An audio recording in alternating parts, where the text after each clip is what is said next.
Vamos a hablar sobre el tema que el doctor Sierra nos plantea ahorita, la dispepsia funcional, antes llamada dispepsia no ulcerosa.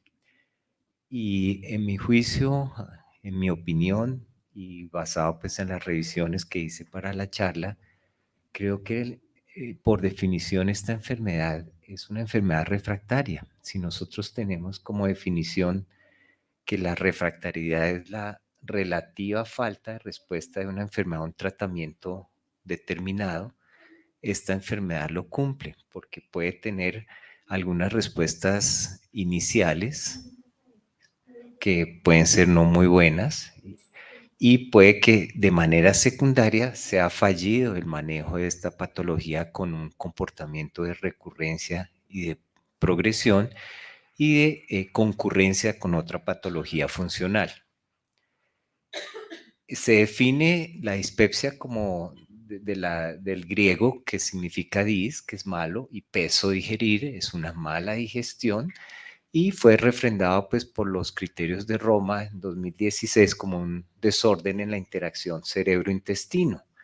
Debe cumplir por lo menos uno de los elementos que están allí anotados, como la saciedad eh, postprandial larga o permanente, la saciedad temprana, pacientes que no logran terminar sus comidas, el dolor epigástrico que puede ser de tipo peso o opresivo en esa área del epigastrio, a veces irradiado torácicamente, y un dolor de tipo ardor epigástrico. Se debe cumplir que el paciente tenga por lo menos esta actividad de síntomas al menos 3 meses dentro de los 6 meses previos al diagnóstico. Y muy importante, que no haya evidencia de patología orgánica, sistémica o metabólica con los diferentes estudios que estamos obligados a hacer en estos pacientes.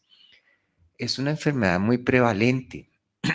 En la población general, los estudios han mostrado que probablemente entre el 10 y el 15% de los individuos la padecen.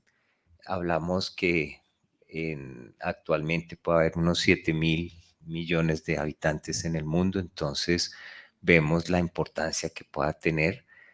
En los Estados Unidos se ha calculado que probablemente esté alrededor del 7.2% su prevalencia y en España en el 9.5%. Se divide en dos tipos grandes, uno de unas manifestaciones dolorosas ubicadas generalmente en el epigastrio, que pueden ser, como decía, opresivas y algunas veces con propagación hacia el tórax o hacia el dorso, hacia la parte dorsal baja. Y con mucha frecuencia un síndrome, unas manifestaciones de una sensación quemante o urente en el epigastrio. Y la segunda forma es una que tiene relación probablemente más con un trastorno motor entre la bomba gástrica y duodenal, que se refiere a una plenitud permanente, la sensación de hinchazón epigástrica y de distensión epigástrica, la sensación de el mayor número de eructos y de náuseas y una saciedad mucho más temprana. Es predominantemente en mujeres, más en mujeres, y tiene un alto impacto en la calidad de vida. Muchos pacientes se quejan pues de que el acto de comer, que es un acto pues que debe ser grato, que debe ser un acto además de socialización, tanto en la familia como en los núcleos cercanos, se les dificulta y se vuelve un caos para ellos. Entonces le produce un alto impacto emocional. Se calcula en los Estados Unidos que probablemente el costo para el sistema de salud puede estar alrededor de 18.4 miles de millones de dólares. Los billones en el sistema norteamericano se refiere a 1.000 millones, no a 1 millón de millones, pero es bastante alto. ¿Qué fenómenos se han visto dentro de la fisiopatología relacionados con esto? Lo primero, probablemente falla una acomodación gástrica. Cuando nosotros estamos comiendo, hay unos movimientos internos del estómago que van redistribuyendo y van ubicando, digamos, el bolo que se ha digerido y va presentando una dilatación progresiva no súbita ni dolorosa, y esto falla en estos pacientes. Se puede presentar también un retraso en el vaciamiento del estómago. Normalmente las partículas del estómago se vacían cuando alcanzan unos 2 milímetros y cuando la osmolaridad es muy similar a la del plasma. Paradójicamente, a pesar de que se logren estas condiciones, el vaciamiento gástrico hacia el duodeno se ve alterado. Y existe una sensibilidad mayor a la distensión del estómago cuando llegan los alimentos o cuando ingerimos aire dentro de la deglución. Se ha determinado también que todo el sistema de señalización entre el intestino delgado proximal y el estómago puede presentar algunas fallas e interferencias que coordinen esta parte motora. Y se describen, como vamos a ver más adelante, alguna sensibilidad mayor a algunos de los nutrientes o componentes de las preparaciones de los alimentos o algunos elementos o aditivos que se le han puesto a los alimentos, especialmente a los ultraprocesados. Se ha mencionado también el papel de la microbiota, sobre todo en la regulación de toda esta parte, la señalización gastroduodenal y en la generación de neurotransmisores. Y algo bien importante que se ha señalado recientemente es que se produce probablemente una microinflamación a nivel de la mucosa del duodeno, curiosamente no del estómago, sino del duodeno, con pérdida de la integridad de esa barrera mucosa y la posibilidad de permeabilidad a sustancias que pueden resultar proinflamatorias. Se ha visto también un concepto importante y reciente que es la piroptosis, que es similar a la apoptosis, pero es una muerte celular no programada, sino desencadenada por un proceso inflamatorio. Se ha visto en estos pacientes y recientemente en los pacientes con COVID. De las etiologías es muy frecuente encontrar que después de una gastroenteritis hasta el 9.55% de los pacientes pueden desarrollar estos síntomas de dispepsia funcional. Se sabe que de 2 veces y media más es el riesgo de que un paciente después de haber hecho una gastroenteritis aguda desarrolle bien sea un fenómeno de dispepsia funcional o un síndrome de intestino irritable o ambos. Los microorganismos más mencionados relacionados con esta patología son la salmonela, la E. coli, Campylobacter jejuni, la Giardia lamblia y los norovirus. También dentro de los aspectos etiológicos están lo relacionado con los trastornos emocionales. La depresión y ansiedad son elementos muy frecuentes en estos pacientes. En estos pacientes también, como en el síndrome intestino irritable, se puede ver estos dos síntomas de una manera importante. En la forma refractaria o más difícil de manejo, se ve que la depresión puede ser alta hasta el 63% y la ansiedad el 61%. En los pacientes que responden mejor, estos síntomas de ansiedad y depresión son menores, bajan al 20%, y con relación a la población general que tengan síntomas depresivos y de ansiedad, apenas es del 10%.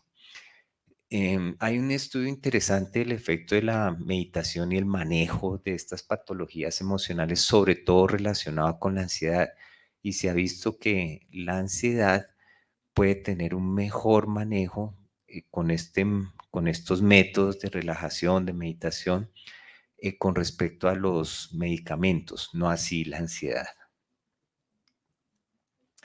La evolución que pueden tener los pacientes pues, con síndrome de intestino irritable y con dispepsia funcional, realmente responden mejor los pacientes con síndrome de intestino irritable al manejo de la ansiedad y la depresión. Los pacientes con dispepsia funcional son menos respondedores a estos dos síntomas y generalmente van a requerir fármacos.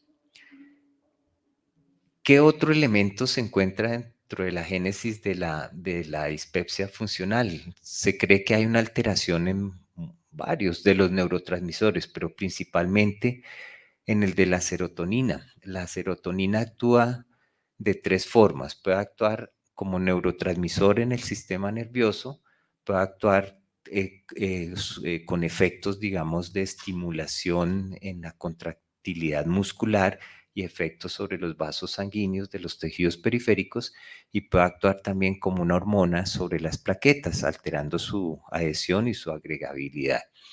Debemos recordar que más del 90% de este neurotransmisor, de la serotonina, lo sintetiza el sistema nervioso entérico. Esa es la fuente principal de serotonina de nuestro organismo.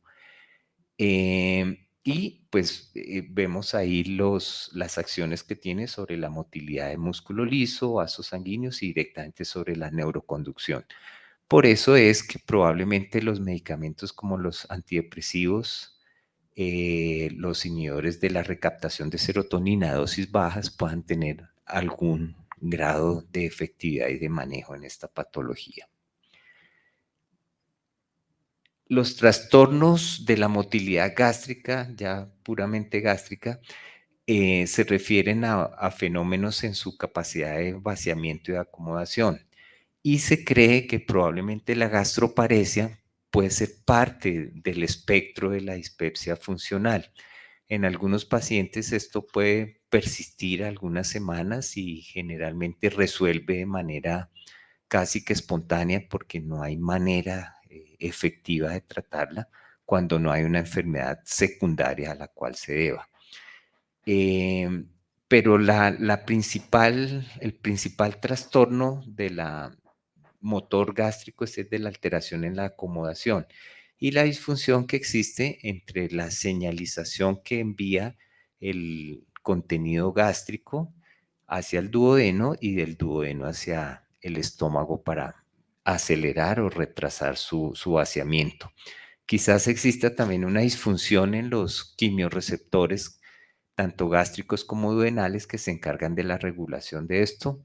Y probablemente en los estudios se ha visto que la reducción de la síntesis local de serotonina juega un papel importante en la motilidad.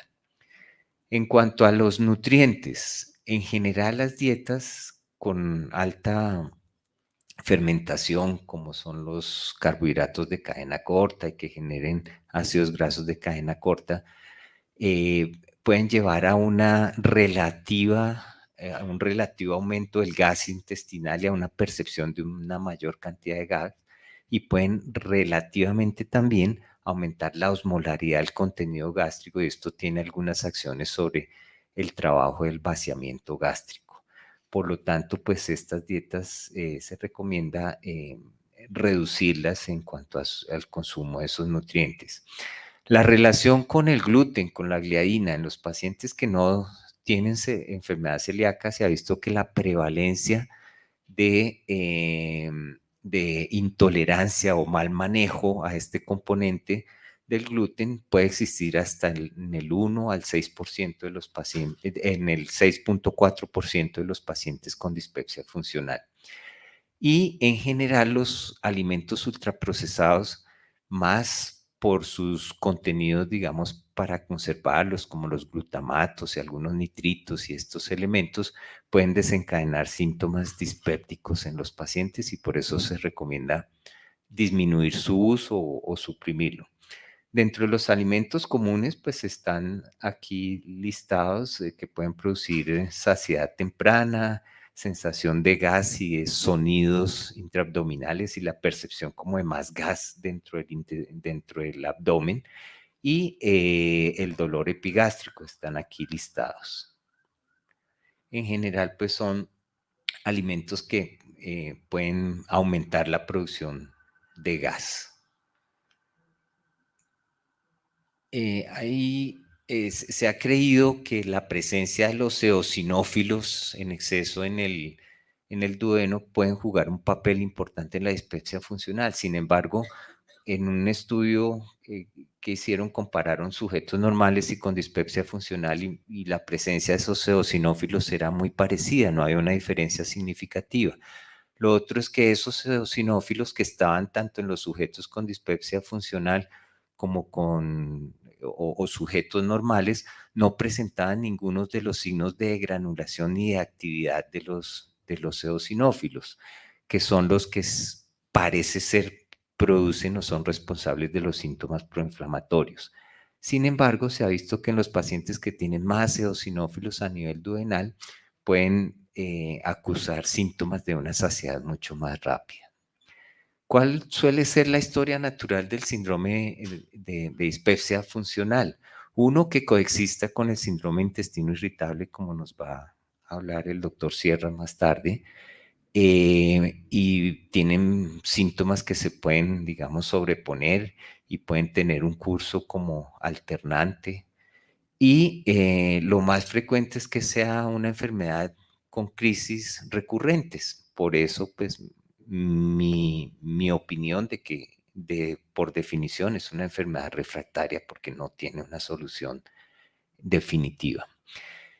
Debemos pensar también que puede que esta dispepsia funcional no sea de ese orden. Entonces, estamos obligados a descartar problemas de otra índole, como pues nos mencionaba la doctora Belén y el doctor Reyes, con respecto al reflujo gastroesofágico. Se ha visto en algunos estudios que hasta el 40% de los pacientes que tienen esos síntomas referidos al área del epigastrio pueden tener un reflujo no erosivo. Alergias o intolerancias alimentarias es muy bajo, es apenas del 1 al 3%, y la enfermedad celíaca se cree que que estos pacientes que han sido clasificados como una dispepsia funcional pueden tener una enfermedad celíaca apenas en el 1.5%. Y mencionaba, y ustedes vieron los ejemplos de la doctora Belén en cuanto a la gastroenteritis y a la esofagitis eosinofílica, que pueden producir síntomas que pueden ser muy similares. El Helicobacter pylori, los estudios han sido ambiguos en cuanto al papel que pueda tener el Helicobacter, pero si el paciente tiene una gastritis asociada a la presencia del Helicobacter, pues seguramente pueden mejorar sus síntomas, que son iguales a los de la dispepsia funcional, y resuelto probablemente el problema. Sin embargo, no se ha visto que de manera sistemática el uso o la erradicación del Helicobacter pylori sea de verdadera utilidad para eliminar los síntomas de los pacientes con dispepsia no ulcerosa. En cuanto a la microflora, se ha visto aumento de algunas cepas, como las mencionadas ahí en la diapositiva, y con una menor producción de los ácidos grasos de cadena corta, que son especialmente útiles para la nutrición y estabilidad de los epitelios, especialmente a nivel del colon. Se ve una alteración en la síntesis lipídica entérica, y los tratamientos con probióticos, como estos que están allí señalados, han tenido algunos efectos benéficos, pero también temporales, no son permanentes. Otras patologías que debemos considerar, pues dentro de estas están la diabetes, sobre todo por los trastornos en el vaciamiento gástrico, enfermedades, otras patologías endocrinas y metabólicas, enfermedades neurológicas que alteren el control neurogénico del vaciamiento gástrico, las vasculitis y enfermedades del tejido conectivo, como nos mencionaron antes en la esclerosis sistémica progresiva, enfermedades hematológicas y oncológicas, y especialmente los medicamentos, y llamar la atención en el uso de antiinflamatorios no esteroideos, de algunos suplementos alimenticios, suplementos también de vitaminas que pueden tener algunas concentraciones de preservantes y una osmolaridad distinta que altere la motilidad gastrointestinal. El manejo con los medicamentos de base, pues se han utilizado los proquinéticos, desde hace mucho tiempo, pues la metoclopramida, domperidone, levosulpirida, el mosapride. Hay unos estudios japoneses con esta molécula, la cotinamida, que no llega al país, medicamentos como el prucalopride y algunos antibióticos como los macrólidos, sobre todo por su acción estimulante sobre la motilina, no tanto por la regulación de la microflora. Y bien importante, algunos antidepresivos como los bloqueadores serotoninérgicos y adrenérgicos como la mirtazapina a dosis muy bajas. Los neuromoduladores, la pregabalina, esencialmente para el síntoma de dolor, parece ser un buen bloqueador de esa sensación percibida por el paciente y también se utiliza a dosis bajas. Existen dispositivos que utilizan los canales o los meridianos descritos por la medicina de acupuntura china, en los cuales pues producen también una electroestimulación y pueden modificar un poco la respuesta de estos pacientes, aumentando los niveles de grelina, de neuropéptido Y, disminuyendo los niveles del péptido intestinal vasoactivo y evitando la degranulación de mastocitos a nivel del duodeno, que como vimos tienen un efecto proinflamatorio. Es importantísimo definitivamente insistir en el paciente que debe cambiar sus hábitos de vida. Uno no puede estar desayunando, almorzando, cenando y haciendo un trabajo.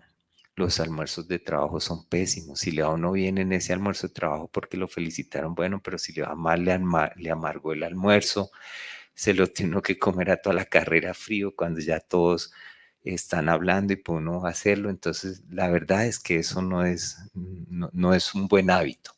Deben tomarse su tiempo para comer las personas y verlo como un acto en que se están cuidando y están llevando cosas buenas. Es realmente un acto de alimentación, no simplemente de tanquear su organismo. El proceso de la masticación se vio que es un fenómeno que comúnmente los pacientes acortan de manera importante, casi que engullen los alimentos sin masticar y probablemente eso produce más aerofagia y retrasa el vaciamiento gástrico también porque produce un particulado intragástrico más grande. Nos acordamos que solamente los tamaños de menos de 2 milímetros se vacían del estómago, entonces un alimento muy mal masticado va a demorar mucho más tiempo en el estómago. Y por otro lado, la aerofagia va a producir muchos síntomas de eructación, de sensación de gas en el epigastrio. Entonces es importantísimo hacer énfasis en esto. Y finalmente, pues hay también alternativas herbales como estas. Sin embargo, en los diferentes metaanálisis, pues se ha visto que en general los medicamentos herbales, pues con respecto al placebo, sí tienen un efecto mayor en el control de los síntomas, pero finalmente hay limitaciones para la estandarización y eficacia de todos estos productos herbales en cuanto a su toxicidad y a sus resultados. Muchas gracias.